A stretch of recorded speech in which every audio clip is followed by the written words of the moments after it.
পৃথিবী বড়ই বিচিত্র ও রহস্যময়, আর এসব রহস্য এখনো ভেদ করা সম্ভব হয়নি। আবার গবেষকরা কিছু রহস্য তাদের যুক্তি ও প্রমাণ দ্বারা ভেদ করেন। তেমনি রহস্যময় আর্মেনিয়ার একটি এলাকার বর্ণনা নিয়ে আমাদের আজকের মায়াজালের আয়োজন। আশা করি জায়গাটি সম্পর্কে জানতে ভিডিওটির শেষ পর্যন্ত আপনারা দেখবেন। আর আপনাদের সাথে আছি আমি অয়নাম সত্যজিৎ সিংহ। এশিয়ার পশ্চিমাঞ্চলের দেশ আর্মেনিয়ার রাজধানী ইয়েরেভান। পাহাড় পর্বতে ঘেরা ইয়েরেভানের আয়তন ৮৮ বর্গ মাইল। সেখানকার একটি সাজানো সুন্দর এলাকার নাম বাংলাদেশ। তবে বিলবোর্ডে ইংরেজি বানানের বাংলাদেশ খুঁজে পাওয়া যাবে না, সবকিছু আর্মেনিয়ান ভাষায় লেখা। এলাকাটির অফিসিয়াল নাম মালাতিয়া সেবাস্তিয়া। স্থানীয়দের কাছে বাংলাদেশ হিসেবেই পরিচিত জায়গাটি। পরিবহন, দোকানপাট, আইন শৃঙ্খলা সংশ্লিষ্ট সবাই এই নামেই চেনেন। সেখানে কেউ বাংলাদেশের কথা বললে স্থানীয়রা আর্মেনিয়ার বাংলাদেশ এলাকার কথাই ধরে নেন। ইয়েরেভানের 12টি বিভাগের মধ্যে মালাতিয়া সেবাস্তিয়া অন্যতম।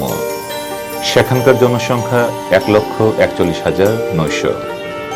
বাংলাদেশ নামক জায়গাটির ল্যান্ডমার্কগুলো হল patriotic war memorial park, youth park, Malatya garden, maternity park, love and faith park, Italian park, Dalma garden mall সহ বেশ কিছু গির্জা।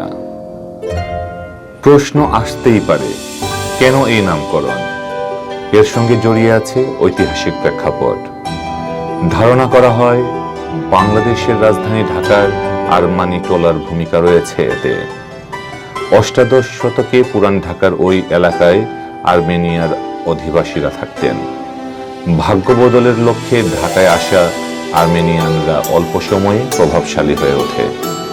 নিজেদের ব্যবসা বাণিজ্য দ্রুত বিস্তারের মাধ্যমে তারা গুরুত্বপূর্ণ গোষ্ঠীতে পরিণত হয়। তখন ইস্ট ইন্ডিয়া কোম্পানির লবণের রমরমা ব্যবসা ছিল। এই পণ্য উৎপাদন ও বিতরণের দায়িত্ব পাওয়া ঠিকাদারদের অধিকাংশ ছিল আর্মেনিয়ান। তারা যেখানে থাকতেন সেই জায়গাটির নামকরণ হয়ে যায় আরমানিটোলা। এখানে আর্মেনিয়ানদের স্থাপিত একটি গির্জা আছে। ১৯৭১ সালের মুক্তিযুদ্ধে বাংলাদেশ স্বাধীনতা অর্জনের পর আর্মেনিয়ার ইয়েরেভানের জায়গাটির নাম রাখা হয় বাংলাদেশ। এর পেছনে রয়েছে অন্যরকম প্রতিবাদ। আর্মেনিয়াকে স্বাধীন রাষ্ট্র হিসেবে স্বীকৃতি দিতে পাকিস্তান কার্পণ্য করে। এর প্রতিবাদে ও বাংলাদেশের স্বাধীনতার প্রতি সম্মান প্রদর্শন থেকে এমন নামকরণ হতে পারে বলে মনে করা হয়। অনেকের অভিমত, ১৯৭১ সালে বাংলাদেশের মুক্তিযুদ্ধের সময় নিপীড়িত মানুষের পক্ষে বঙ্গবন্ধু শেখ মুজিবুর রহমানের বলিষ্ঠ নেতৃত্বের প্রতি সম্মান জানিয়ে ইয়েরেভানের জায়গার নাম বাংলাদেশ রাখা হয়েছে। ১৯৯১ সালে সোভিয়েত ইউনিয়ন থেকে স্বাধীনতা পায় আর্মেনিয়া। চাইলে ভিসা নিয়ে ঘুরে আসতে পারেন ইয়েরেভানের সেই বাংলাদেশ। পৃথিবীতে আমাদের জানার ও দেখার শেষ নেই। আমাদের জানার বাইরে রয়ে গেছে অনেক অজানা অদেখা রহস্য।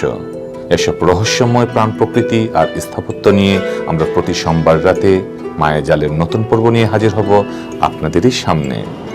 লাইক, কমেন্ট ও শেয়ার দিয়ে আমাদের সাথেই থাকুন। সবাই ভালো থাকুন, সুস্থ থাকুন, বাংলা ভিউয়ের সাথেই থাকুন। ধন্যবাদ।